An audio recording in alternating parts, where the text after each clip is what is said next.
teu povo, porque é um tema um tanto quanto desafiador.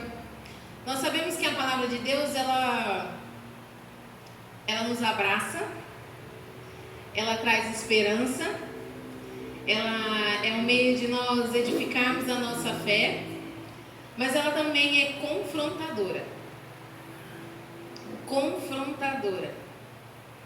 Porque se nós queremos viver a plenitude de Deus, aquilo que Deus tem para nós, o Senhor vai nos convidar cada vez mais a níveis mais profundos de relacionamento com Ele.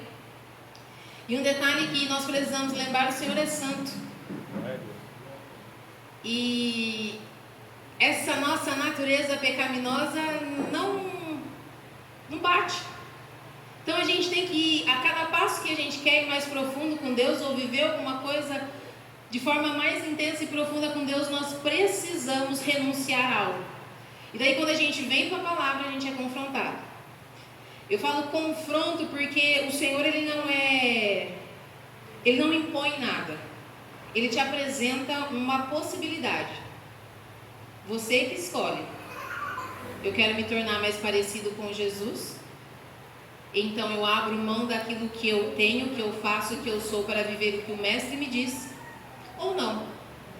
O Senhor me apresentou uma opção e eu não quero. É uma escolha sua.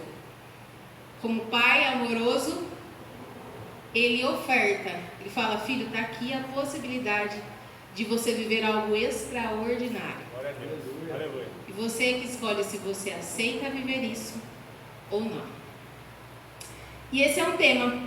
Eu falei: Senhor, por onde a gente começa? Por onde que eu vou entrar nesse tema? Por onde que a gente fala de perdão? E eu a semana inteira ali: Senhor, Senhor, Senhor, Senhor. E ele: volta para o começo. Para quem pegou o começo da nossa revistinha, nós estamos falando sobre as leis do relacionamento.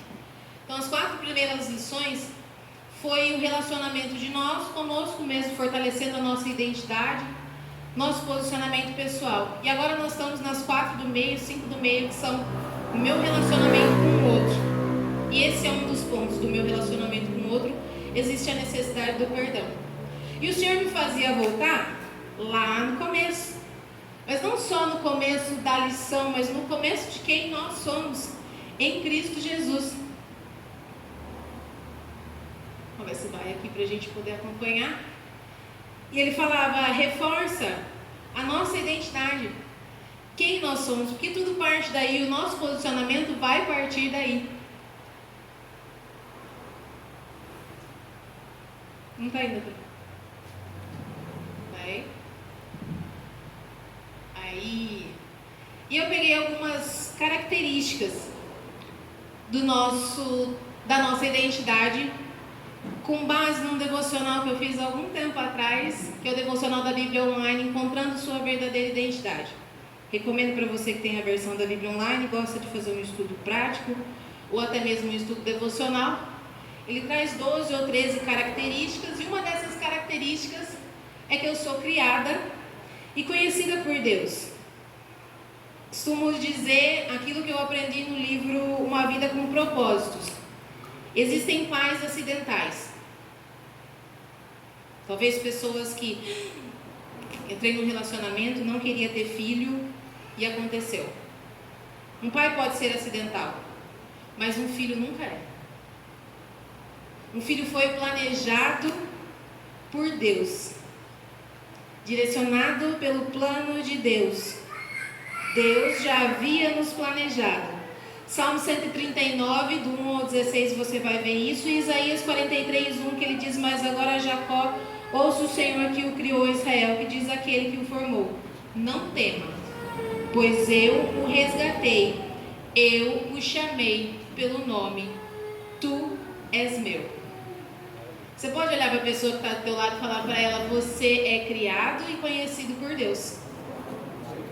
Você é criado e conhecida por Deus.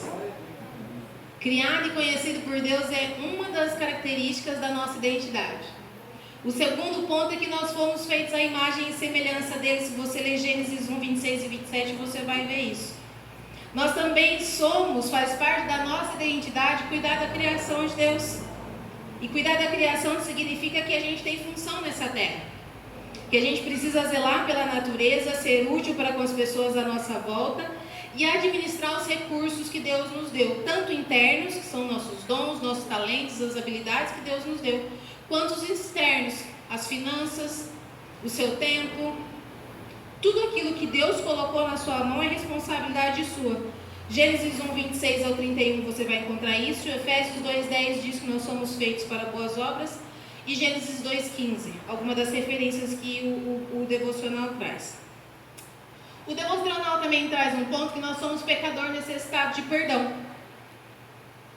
Todos herdamos o pecado de Adão e fomos distanciados da presença de Deus. Você vai ler isso em Romanos 6, 23, Romanos 7, do 15 ao 23, do 12 ao 16, do 3 ao 23 ao 24, que diz: porque todos pecaram e destituídos estão da glória de Deus, sendo justificados gratuitamente por sua graça, mediante a redenção que há em Cristo Jesus.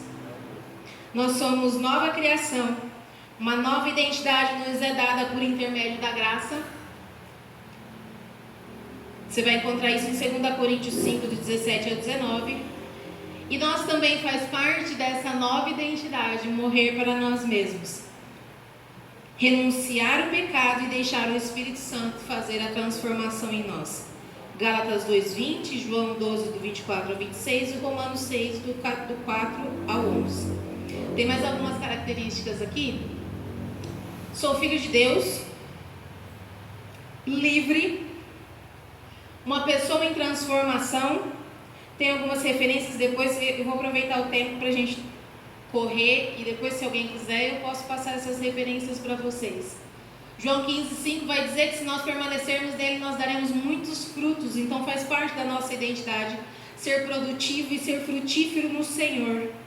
Nós somos membros de um corpo de Cristo, somos servos, e aqui eu preciso reforçar que se Jesus é o nosso Senhor, no contrapapel nós somos servos, nós estamos para servir o corpo e a Cristo.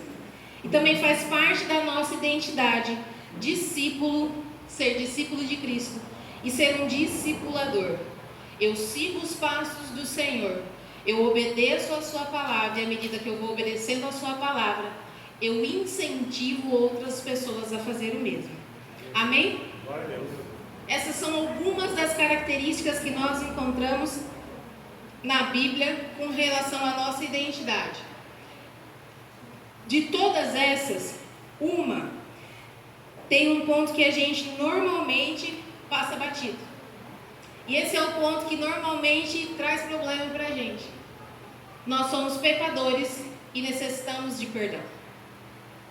Faz parte da nossa identidade. Eu sei que isso é chato de lembrar. Eu sei que isso é desagradável de lembrar. Mas nós precisamos lembrar disso todo dia. Sabe por quê? Porque o pecado faz acreditar que a gente é autossuficiente. Que com a força do nosso braço a gente pode vencer o que a gente quiser. Que não tem problema que eu não possa vencer com a força do meu braço.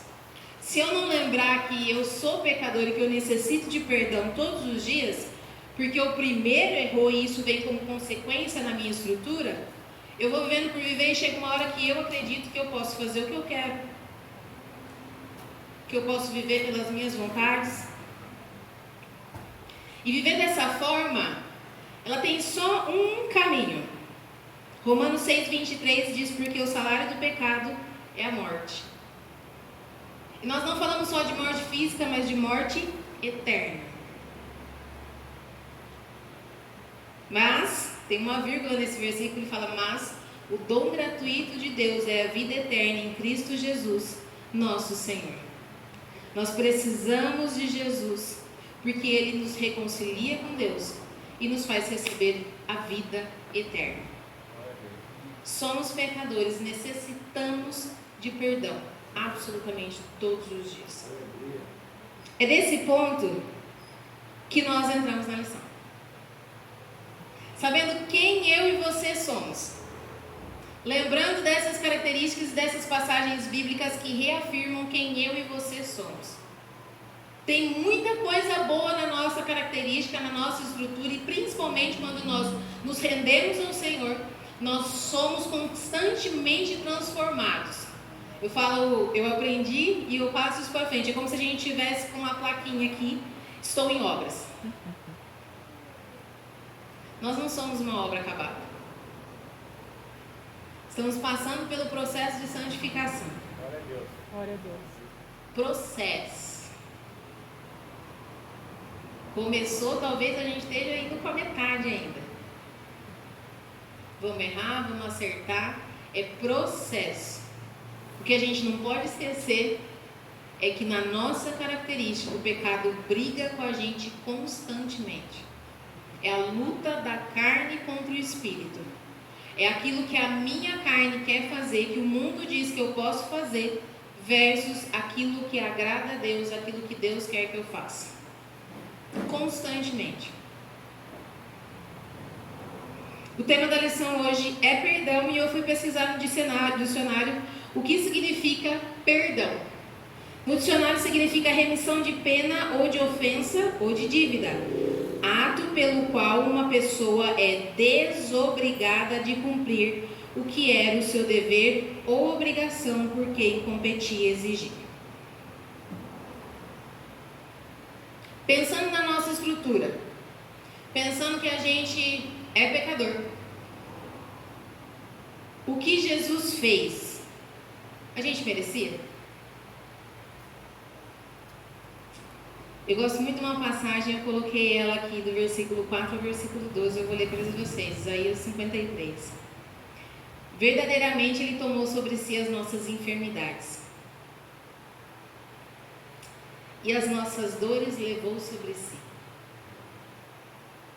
E nós o reputávamos por aflito, ferido de Deus e oprimido, mas Ele foi ferido por causa das nossas transgressões e moído por causa das nossas iniquidades. O castigo que nos traz a paz estava sobre Ele, pelas suas pisaduras nós fomos sarados. Todos nós andávamos desgarrados como ovelhas, cada um se desviava pelo seu caminho, mas o Senhor fez cair sobre ele a iniquidade de todos nós. Aleluia. Ele foi oprimido e afligido, mas não abriu a sua boca. Como um cordeiro foi levado ao matadouro, e como uma ovelha muda perante os seus tosqueadores, assim ele não abriu a boca.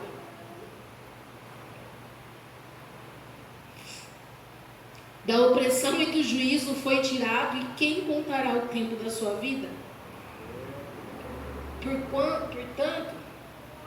Porquanto foi cortado da terra dos viventes pela transgressão do meu povo, e ele foi atingido. E puseram a sua sepultura com os ímpios e com o rico na sua morte, mas ainda que nunca cometeu injustiça, nem houve engano na sua boca. Todavia o Senhor agradou moê-lo, fazendo enfermar, quanto a sua alma se puser por expiação. Expiação do pecado. Verá a sua posteridade, prolongará os seus dias, e o bom prazer do Senhor prosperará na sua mão. Ele verá o fruto do trabalho da sua alma e ficará satisfeito com o seu conhecimento. Do meu servo, o justo, justificará muitos, porque as iniquidades dele levará sobre si. Por isso lhe darei a parte de muitos, e com os poderosos repartirá ele o despojo, porquanto derramou a sua alma na morte e foi contado com os transgressores.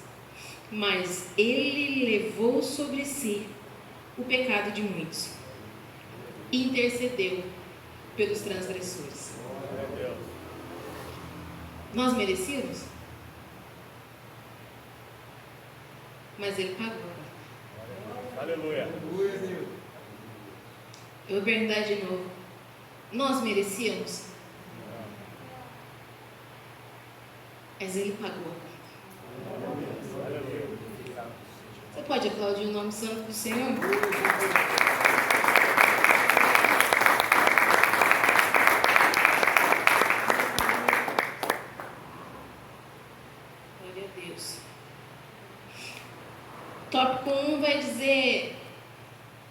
teu irmão pecar. Só para a gente reforçar o que a gente viu agora na introdução, reforçamos as nossas características e temos consciência de que nós não merecíamos, mas o Senhor pagou a nossa conta. Não merecíamos, mas o Senhor pagou a nossa conta.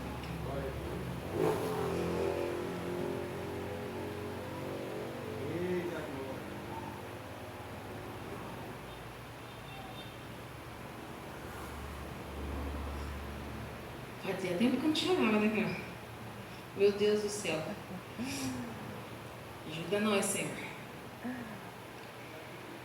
A lição começa fazendo essa introdução: se teu irmão pecar. E é engraçado porque nós costumamos, às vezes, no nosso dia a dia, com coisas, com pessoas, medir as coisas com base nas nossas referências. Já percebeu isso? Um exemplo. Um exemplo da gestação, que para mim está muito presente. Quando eu estava 4 por 5 meses, as pessoas olhavam assim, tinha gente que olhava e falava: nossa, que barriga grande! Eu falava: ai, que benção! A primeira gestação, eu não sei se a barriga está grande, está pequena. E daí eu ficava pensando, com base no quê? Com base no quê que a minha barriga está grande? Ou com base no quê que a minha barriga está pequena? Isso vale para tudo. Nossa, Diácono Hélito, que gravata bonita! Com base no quê? Nossa, que trabalho sensacional que você realiza! Com base no quê? Qual é a referência? A gente vai vivendo e colocando as nossas referências como base para a gente medir aquilo que é bom, aquilo que é ruim, aquilo que a gente pode fazer, aquilo que a gente não pode fazer. Isso a gente faz com tudo, com pessoas, com coisas, com carros, com tudo. E se a gente vive dessa forma, a gente corre o risco de pegar algumas coisas que devem ser, todas as coisas devem ser direcionadas pela palavra, mas a gente acaba direcionando com base naquilo que a gente colocou como referência. Então, perdoar. Eu acho que ele merece meu perdão. Ou, não, esse não merece. E eu pergunto para você, qual é a sua referência? É a palavra? Ou é aquilo que você considera que é necessário perdão ou não? O tópico 1.1 vai dizer o que é mais fácil, pedir perdão ou oferecer perdão. Se você deixou a sua Bíblia aberta aí no Mateus 18, nós vamos ler do 15 ao 17.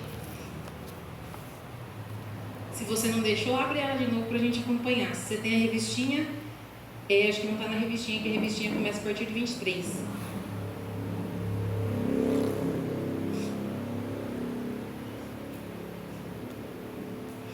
O subtópico aqui para mim, versículo 18, do 15 ao 17, é como tratar o pecado do meu irmão. Engraçado porque quando a gente tem consciência do mal que a gente comete a alguém, geralmente a gente faz um esforço para buscar o perdão.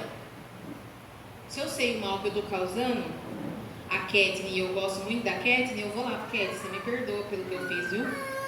Porque eu tenho consciência daquilo. Se eu não tenho consciência, ou se eu acredito na verdade, com a minha referência, que o que eu fiz não está magoando a Kathleen, você acha que eu vou pedir perdão? Muito provavelmente não.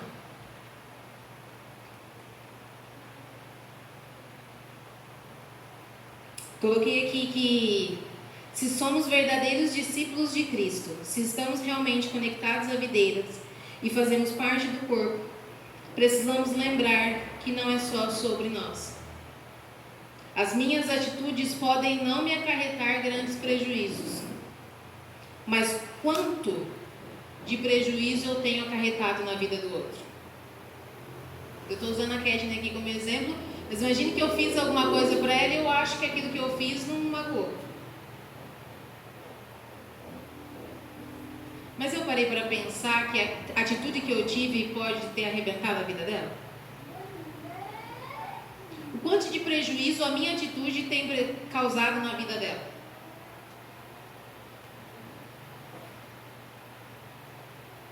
Vamos ler. Versículo 15.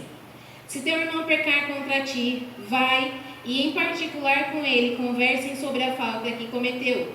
Se ele te der ouvidos, ganhaste a teu irmão. Porém, se ele não te der atenção, leva contigo mais uma ou duas pessoas, para que pelo depoimento de 2 ou 3 testemunhas, qualquer acusação seja confirmada. Contudo, se ele se recusar a considerá-los, dizei-o à igreja. Então, se ele se negar também a ouvir a igreja, trata-o como um pagão ou publicano.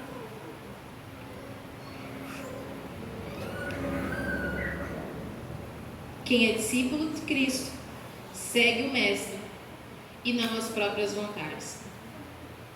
Graças, por que você está falando isso? Porque o texto aqui em questão vai já fazer um gancho para o tópico 1.2. Ele vai falar que o perdão pressupõe arrependimento. E o arrependimento é um ato de reconhecimento que se cometeu alguma falta. Só que o mais interessante desse texto é que assim, eu reconheço que eu errei com a Kétia. Estou pegando você para Cristo, viu? Eu reconheço que eu errei com a Kétia. Eu tenho consciência disso, do meu erro. A consciência vai me gerar escolha. Eu escolho se eu vou mudar ou se eu faço de conta que nada aconteceu. E se eu quero viver, não segundo a minha referência, mas segundo a referência de Cristo, que está a palavra, eu tenho a base do que fazer, que é o que a gente acabou de ler. Ele fala no versículo 15: se teu irmão pecar contra ti, vai e procura o seu vizinho.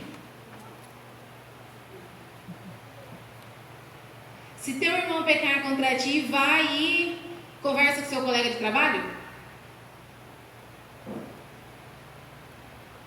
Se teu irmão pecar contra ti, vai e faz um grupinho na igreja e fala do que aconteceu. Não, né?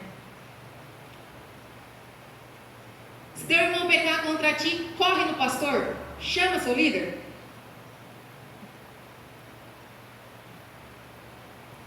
Se teu irmão pecar contra ti, vai e em particular com ele, com seu ofensor, conversem sobre a falta que ele cometeu.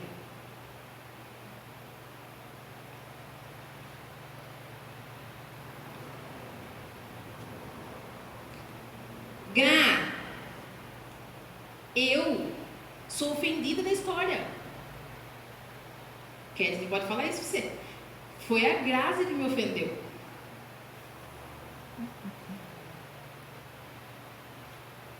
A iniciativa sempre deve partir do ofendido. Sempre.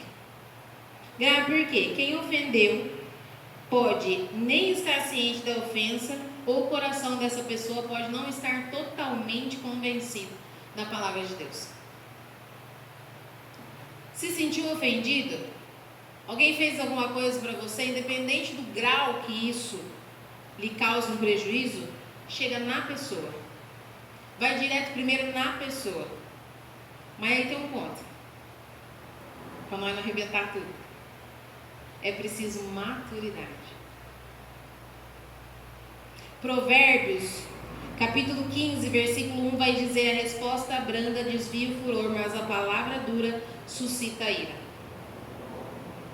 Busque pela reconciliação, mas antes disso, quando você for falar com a pessoa, tenha uma palavra branda, uma palavra de amor, uma palavra leve. Isso é maturidade. A gente consegue agir conforme a palavra se a gente tiver essa maturidade. Se eu chegar com 7 pedras na mão para conversar com meu marido, depois que ele errou comigo, vai dar bom? Claro não. Se eu for jogar alguma coisa em vocês agora, a primeira reação sua é se defender. E assim também acontece nos nossos relacionamentos.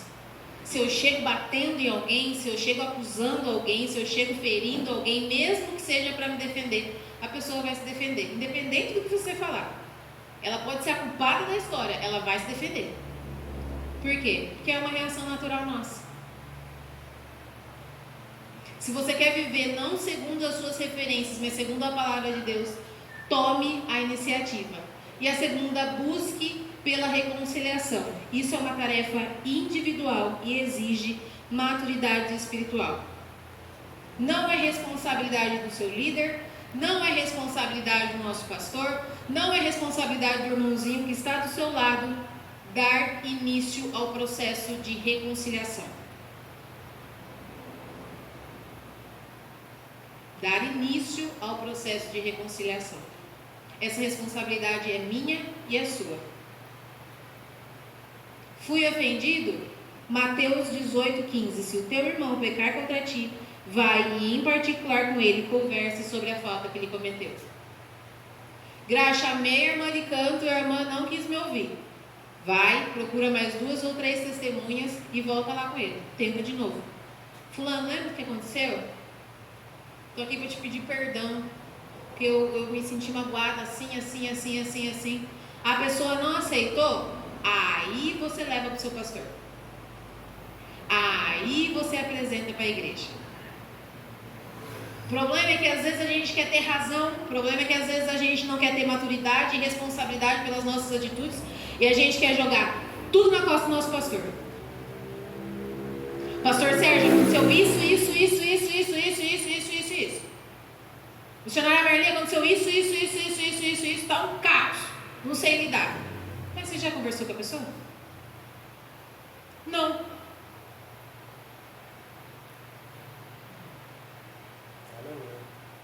Glória a Deus. Fácil? Claro que não. Se eu não tenho uma vida estruturada com Deus, um relacionamento diário com Deus, se eu não deixo o Espírito Santo me convencer do pecado, da justiça, do juízo, se eu acho que eu tenho maturidade para lidar quando eu for ofendido,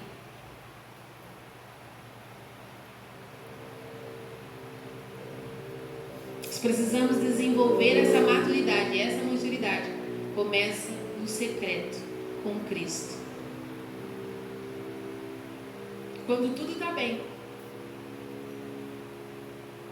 é ali que nós nos fortalecemos. Para nos momentos desafiadores nós conseguirmos nos posicionar, não segundo aquilo que nós acreditamos ser certo ou errado, segundo o que a palavra diz que é para nós fazermos.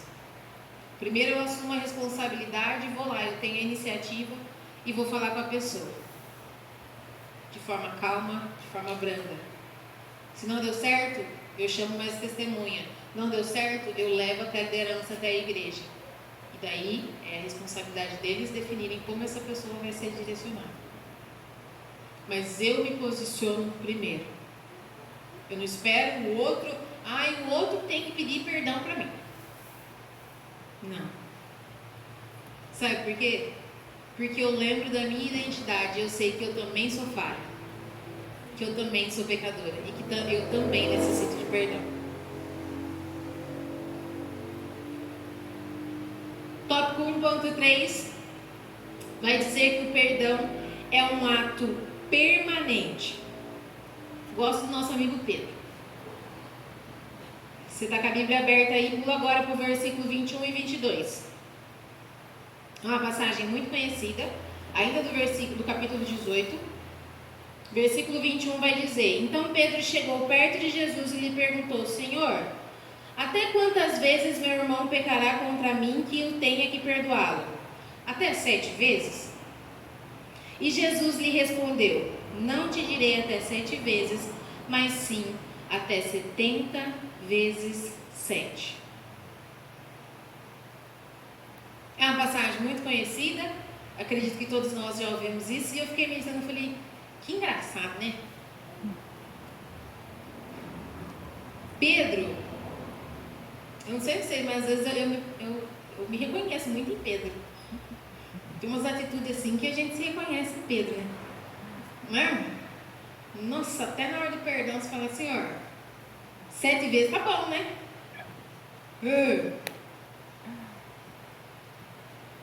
E 7 vezes é um número que representa a perfeição de Deus. Talvez eu, lá em casa com o Espírito Santo, ele falava no meu coração, às vezes nós seres humanos, nós buscamos padrões. Nós buscamos Qual que é a palavra? Para representar um padrão é algo que nos direcione.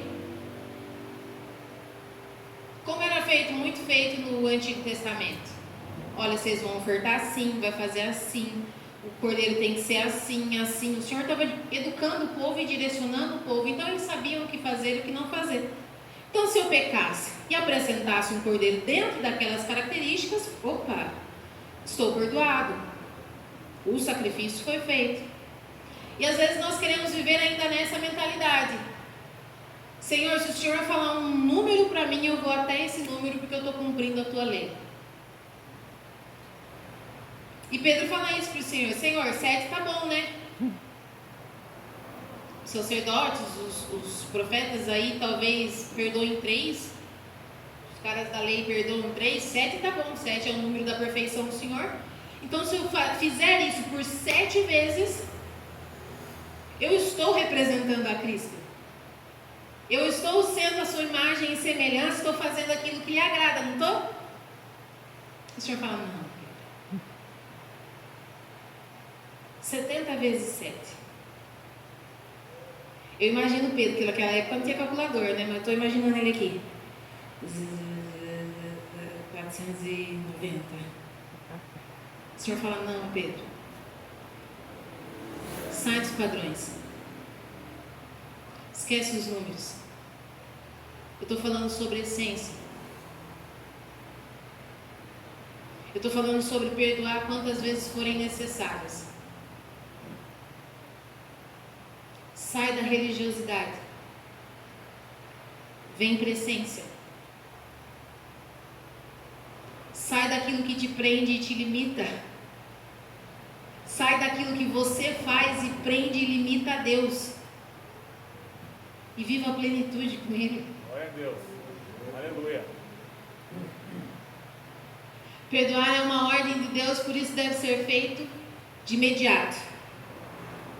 70 vezes 7. E não é para contar na mão, nem na calculadora. É para perdoar quantas vezes forem necessárias.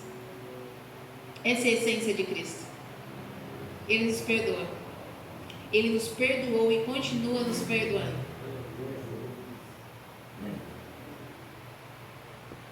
Sai do sacrifício, vem para a obediência. Exale Cristo na essência. Eu coloquei isso daqui. Perdoar é uma ordem de Deus, por isso deve ser de imediato, porque Ele ordenou. E uma coisa que Ele requer da gente é a obediência. E o que eu tenho aprendido ultimamente é que obediência é fazer aquilo que Deus quer que a gente faça, na hora que Ele quer que a gente faça.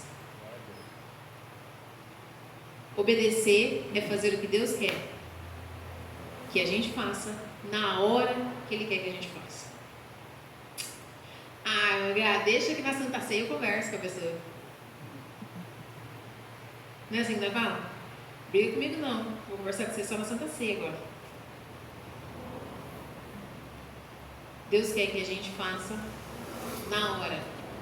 Isso é obediência. Tá, mas eu convivo com a pessoa, ela quebrou a minha confiança. Como é que isso faz? O perdão é imediato. A confiança, ela é construída. E é por isso que ela leva tempo. Confiança no dicionário significa crença na probabilidade moral, na sinceridade, lealdade, competência, discrição ou crédito, ou de outrem. É ter crédito. Crença de que algo não falhará, de que é bom, bem feito ou forte o suficiente para cumprir a sua função. E daí você bota uma baita expectativa na pessoa e a pessoa vai lá e pá, quebra a confiança. A palavra diz para a gente perdoar, mas entenda, tanto o ofensor como o ofendido, que a confiança é um processo. A confiança ela é construída. Se você realmente se arrependeu, suas atitudes serão diferentes. Só que você vai precisar construir essa confiança de novo. E é a base de atitudes diferentes que você faz isso. Isso leva-se tempo. Nesse processo talvez você acerte muito, nesse processo talvez você erre ainda, mas se você estiver ali do ladinho de Deus, a pessoa que você ofendeu vai perceber que você mudou, vai continuar te perdoando. Glória a Deus. E você vai continuar entendendo que a confiança está sendo reconstruída. Amém? Amém. Glória a Deus. Eu fiz um adendo aqui. Eu estava lendo a Bíblia e um outro livro, e eu achei necessário trazer isso. Se você precisa restaurar a confiança com alguém, reestruturar sua confiança com alguém. Às vezes nós magoamos alguém, fizemos algo e nós não sabemos por onde começar. Tem 3 pontos aqui que eu recomendo para você. Esteja no contexto de apoio. Não, o que é isso? Sozinho, a tendência, a nossa culpa é só aumentar. Você vai ficar se remoendo e não vai sair daí. Mas Tiago 5,16 vai dizer para nós confessarmos nossos pecados uns com os outros e orarmos uns pelos outros para que nós sejamos curados.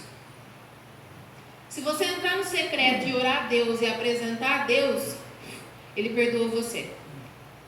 Pela fé Ele te perdoa. Mas você quer ser curado mesmo? Você quer ser curado da dor, daquilo que você sofreu ou fez alguém sofrer? Confessa. Pega um servo de Deus, uma serva de Deus e confessa. Não só confessa, mas como ora com essa pessoa. Pede para ela orar com você. Cria um contexto de apoio mútuo. A gente precisa disso para a gente se fortalecer e ser curado.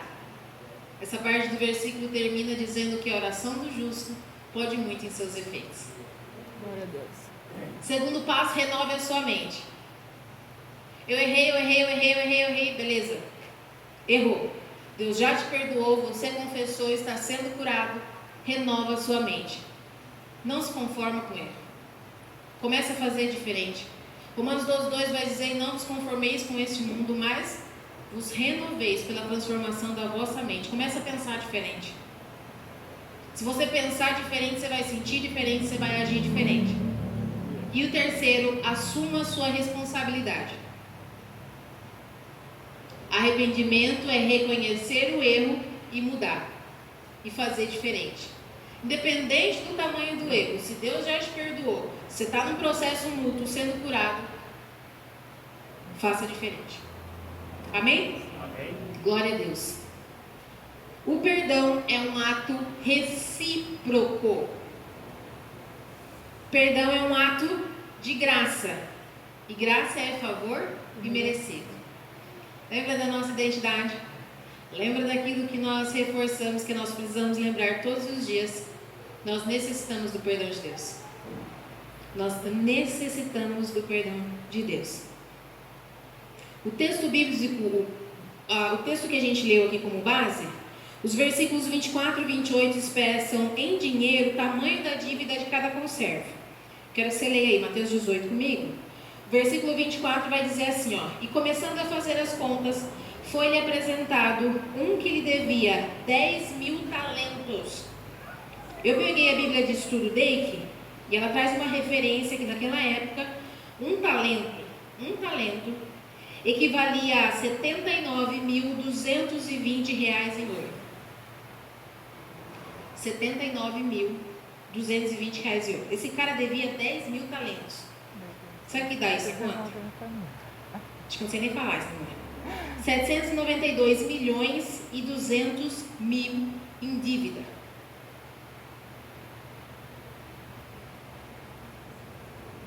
Dá para entender porque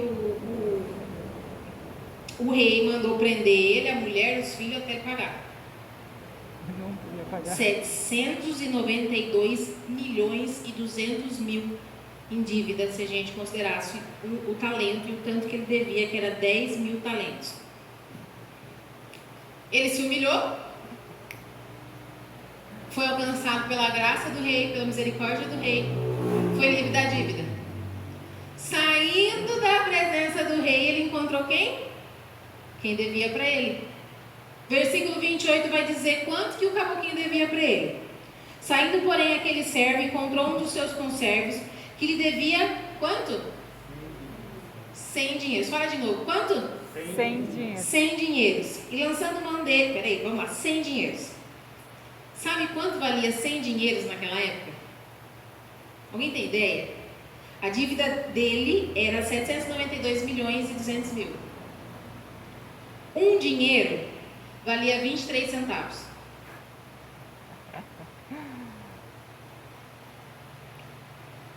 Esse conservo devia para ele 100 dinheiros, ou seja, 23 reais. E lançando mão dele, sufocava-o, dizendo: paga-me o que deves.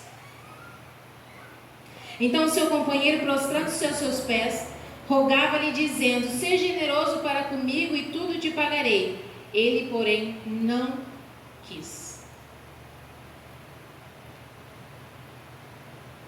792 milhões e 200 mil, talvez era a nossa dívida com Cristo.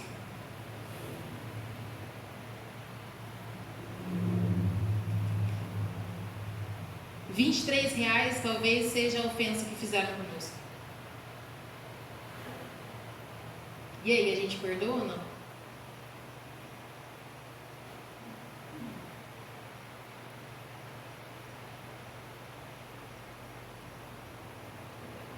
Ele foi cuspido, apanhou, humilhado, levou uma cruz que não era dele.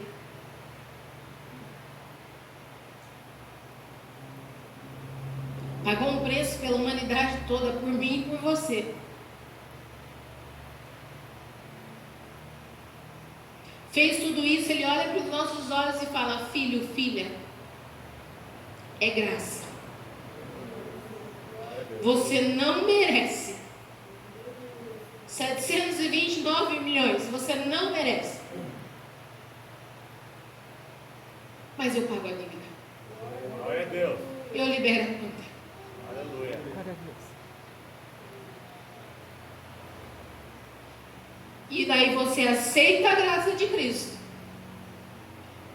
E na oportunidade que você tem de abençoar alguém, você fala: não, eu quero os meus 23 reais. Eu quero a minha dignidade. Eu quero o que você me tirou. Eu quero, sei lá, o que você está pedindo para a pessoa que você não consegue liberar. O perdão. Fomos alcançados por uma graça incalculável. E quando alguém nos deve alguma coisa, nós nos achamos no direito de dizer não. Volta os olhos para quem você é. Volta os olhos para quem nós somos. Somos sim filhos, somos adotados em Cristo, somos feitos para as boas obras, somos imagem e semelhança de Deus, mas nós também necessitamos de perdão.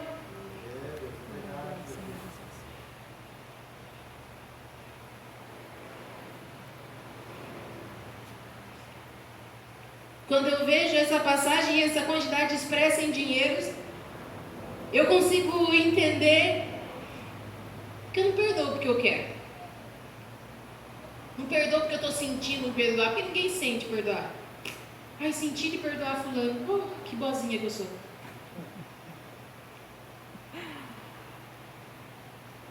Eu perdoo porque eu preciso fazer isso. Perdoo porque minha dívida era muito maior. Aleluia. Não faço porque eu quero. Eu faço porque Deus já fez por mim. Glória a Deus. Você pode aplaudir o nome santo do Senhor?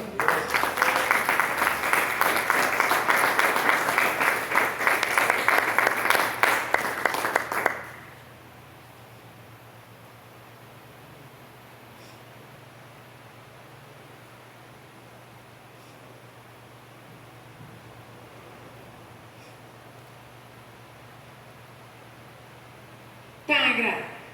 Entendi. Mas e se eu pedir desculpa, vai?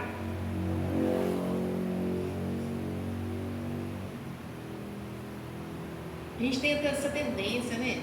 Principalmente nossa geração. Nossa geração tudo pode. Nossa geração nem é tão séria assim. Nossa geração, pecado às vezes nem é mais pecado, não é? Se não olhar para o mundo, é o poste que está mijando no cachorro agora. E às vezes, dependendo da situação que a gente tiver, para a gente é mais cômodo se pender para essa verdade do que para a palavra. O senhor Nazaré, eu estou igual você hoje. Você não sou eu. É para dar conta das lágrimas que não saía com o tempo aqui. Meu Deus do céu. E é nessa realidade que a gente às vezes fica maquiando aquilo que a palavra diz com toda clareza. Então, a própria revistinha traz algumas coisas do que não é perdão. Perdoar não é desculpar. De modo geral, a gente costuma pedir desculpa para algo que é involuntário. Desci aqui, fui andar e pisei no pé da Jora. Oi, Jora, desculpa. Foi involuntário e é superficial. Está desculpado. Trombei com alguém, o papel caiu da mão, a Bíblia caiu da mão. Oh, desculpa. É superficial, eu consigo refazer aquilo ou reparar o ato num instante. Mas a gente precisa lembrar que existem algumas atitudes nossas que não ficam apenas no nível superficial. Essas precisam de perdão. Porque elas não ferem ou causam desordem apenas no físico, mas na alma das pessoas. Arrasam o ego, destroem algo em nós que as desculpas não são capazes de reconstruir. Essas atitudes necessitam de perdão. Então, se você estiver na dúvida quando você fizer alguma coisa ou fizerem alguma coisa com você, é desculpa ou é perdão? Depende, é superficial? Dá para restaurar na hora? Ah, desculpa. Não dá? Feriu? Perdão. Perdão, perdoar, não é esquecer. Eu coloquei aqui, Deus é onisciente ou não é? Vamos comigo, Deus é onisciente ou não é? Deus é onipresente ou não é? Deus é onipotente ou não é? Um Deus desse sofreria de amnésia, gente? Tem como?